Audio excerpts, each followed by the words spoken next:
Hi, I have a question to Mohit. Uh, Sorry. When I joined advertising, we were already quite senior in the industry, and we have been actually a guiding force to many.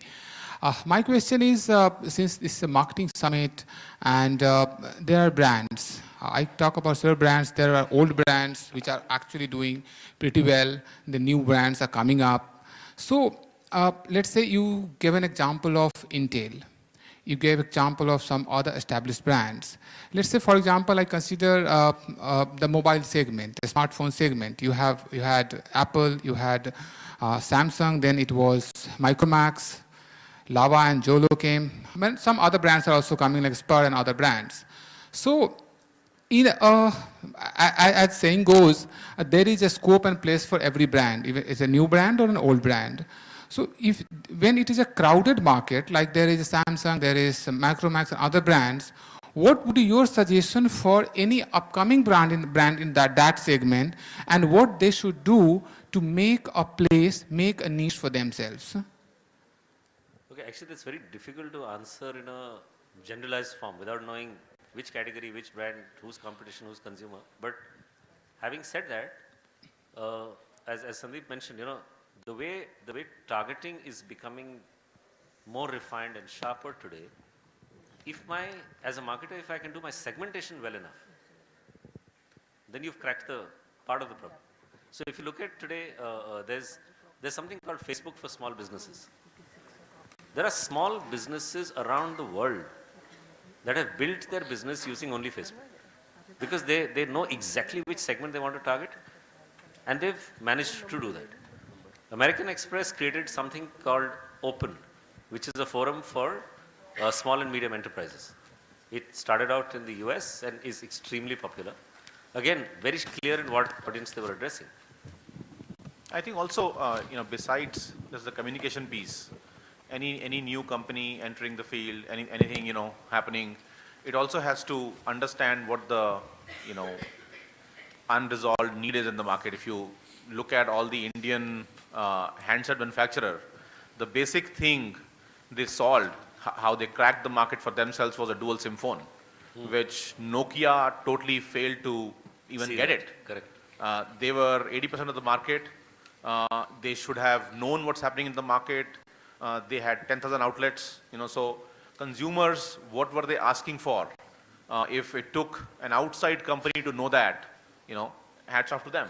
And then the communication will evolve from there on, that, you are fulfilling a need which the consumers had and no one else is fulfilling it. And then you go on from there. Yeah. Sorry. So,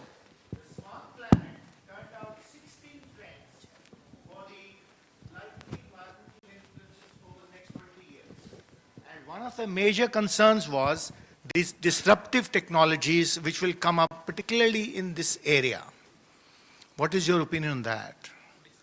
Disruptive technologies, like for example the US, the snooping, how will it in fact impact the social media and the privacy of people and their behavior subsequently? Okay, yeah, I can take a stab at it then, I think if anyone in this room believes that there is something called privacy, we are fooling ourselves, seriously, okay? Everything is out in the open. So if you want to keep something private, don't take pictures of it and don't speak about it. That's the only way of keeping something private. Now, how these things will change, whether it's snooping or, whether it's, extreme data availability, both ways. It works negatively, it works positively, right? The whole concept of big data in that sense, and how you mine that data can change, lives. There was an example which, someone shared with me about in New York, where they used data analysis about crime rates in districts, and then how they analyzed data and brought it down to the fact that there were 3 building blocks from where most of the convicts were coming. And what they did was they took it as a challenge for the next 5 years. They opened community centers in those, large buildings, opened schools there, NGOs went, asked people to, change their habits in terms of, drug addiction to, studies, etc., etc. And the scene changed in 5 years. Now, if that data was not available, if someone was not actually snooping in that sense and, collecting data and putting it out somewhere, wouldn't have happened. So, all of these things will depends on who the user is, and how you're using it. So, yeah. As an extension, the Malaysian Airlines plane It's missing, has radioed for 4 hours after it lost contact. And now they're saying it's likely going to be used for nefarious purposes. Yeah, I know. It is in a place where nobody knows except the US, and they're keeping absolutely quiet for their own purposes. So, this is the use of data. I know, yeah. So there's still a long way to go. Yeah. If we can't find missing planes in this world. Sorry, wait. No, I think that the example of the New York one is a fabulous example of it being used for something, really good. I know of a company out of Bangalore that's actually worked with, or is going to work with either the LA or the New York Police Department, using a combination of Google Glass-like technology mapped to some other things, so that because in the US the cops tend to be very trigger happy. If they spot somebody who they think is a convict, they shoot, and then they realize that may have been the wrong person. So they're now going to arm the police with this technology where, using Google Glass, I can look at you. It tells me instantly, who you are and what are the chances of your being a criminal or not. It sends a signal down to your gun, which is strapped on you. Only when it reads your fingerprint through that will it allow you to fire. Otherwise, it will not allow you to fire. So there's a combination of privacy, technology, data, all of that coming. Yeah. Good afternoon, all of you. My name is Prashant. I'm from BIMTech. Sir, we know that so far social media has been used by companies for communication and conversation.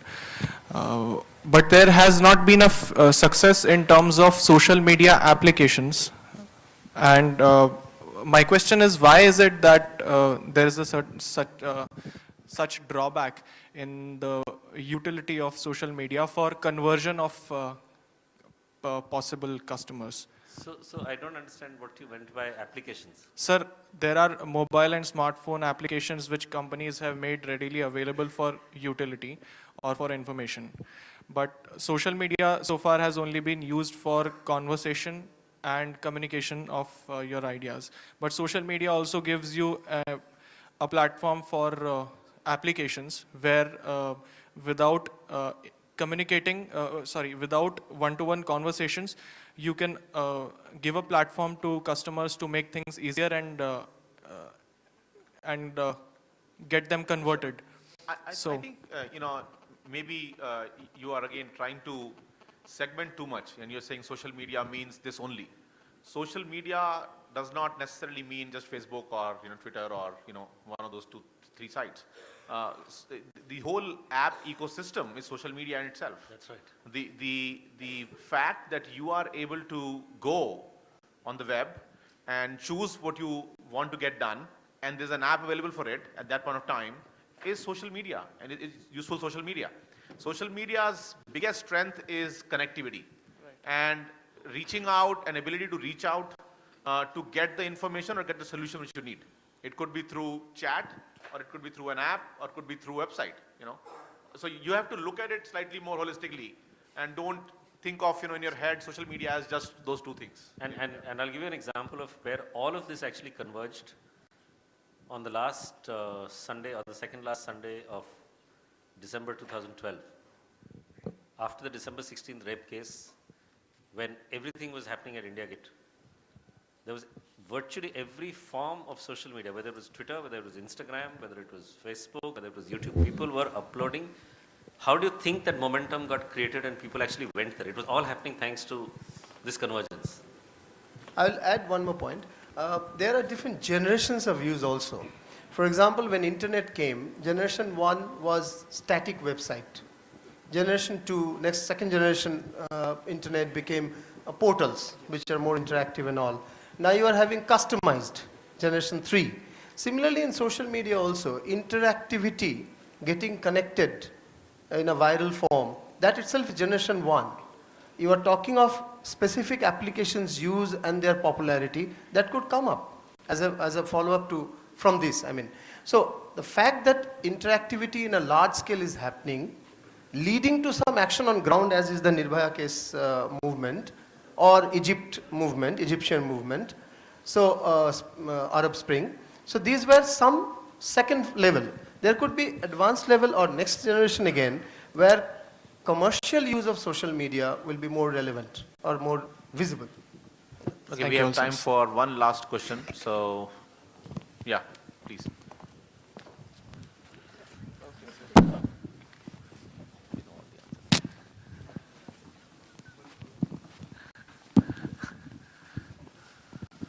Good, Good afternoon, sir. Good afternoon, the panel. This is Karahari from Birla Institute of Management. So this question is related to the Intel ad, and I have been wondering about Intel. Sorry, it's not an ad. It's Okay, not it's, an ad, it's yeah. not an ad, it's a YouTube video. Yeah. So Intel, Visa cards, electronic network, and the IBM. These companies are mostly into B2B.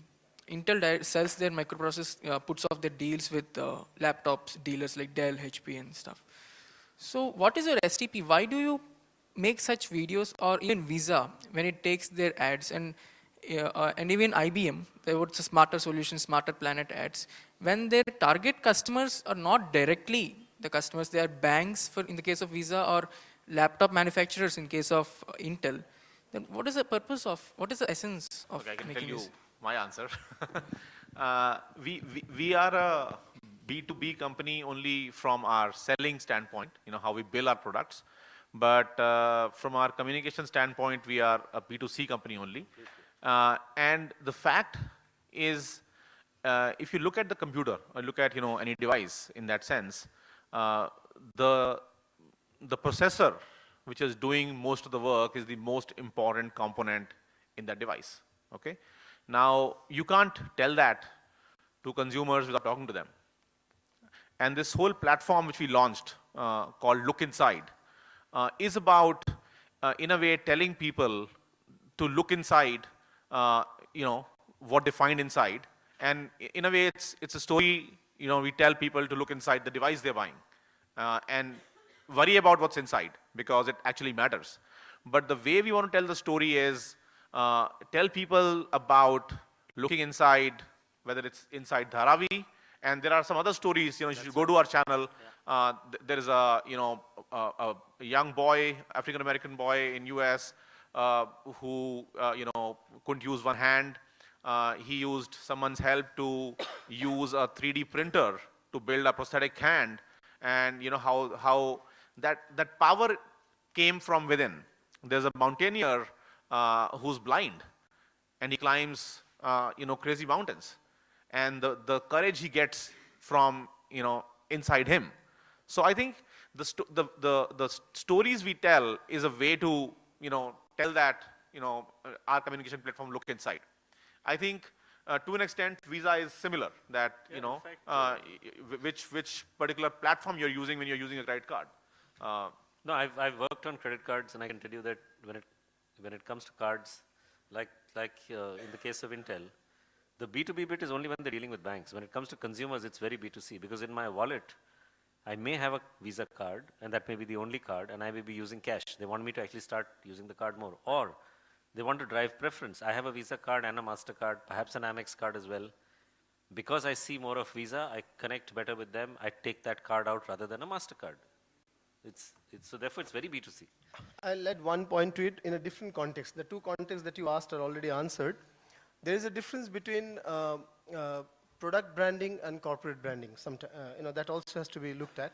For example, 10 years ago, if a bunch of young management trainees were asked, which is a larger company, Infosys or TCS? Today you will say TCS, but there was a time when people used to say Infosys. And second, who is the most known human brand in IT sector of India? 12, 13 years ago, people used to say Devang Mehta, who was the NASCOM founder, the first head. Then, even now, people say Narayan Murthy. However, TCS turnover is more than 3 times that of Infosys. And the spread across the world is also quite substantial. Now, having said this, what does it mean? Then how has these brands, I mean, today, because the figures are known that TCS is larger in turnover than Infosys, fine, but once upon a time, Infy was considered to be a larger in public perception. And even today, public perception, you do not identify the TCS chairman as a grade, as the #1 brand, but you actually identify the top 2 or 3 guys of Infosys as the top IT brands. Even after Narayan Murthy, you will tell Nandan Nilekani. So that means what? Branding, consciously, unconsciously, through formal or informal channels, through below the line, above the line, and on the line, online, on every way, branding, there could be different purposes of it. The corporate branding could be larger than the real, when you and I don't buy the Infosys services, but the communication is also done to us. So there are larger purposes with long-term goals also for corporate branding. Yes. Okay, folks, it's been a very, very interactive session. Thanks for all the questions, and thanks for most of you staying awake. Okay, yeah, Professor Chaudhary was, had a comment saying only, males asking questions, none of the females asking any questions. And I told him if he forgot, they already know the answers. So, thank you so much. Thank you all.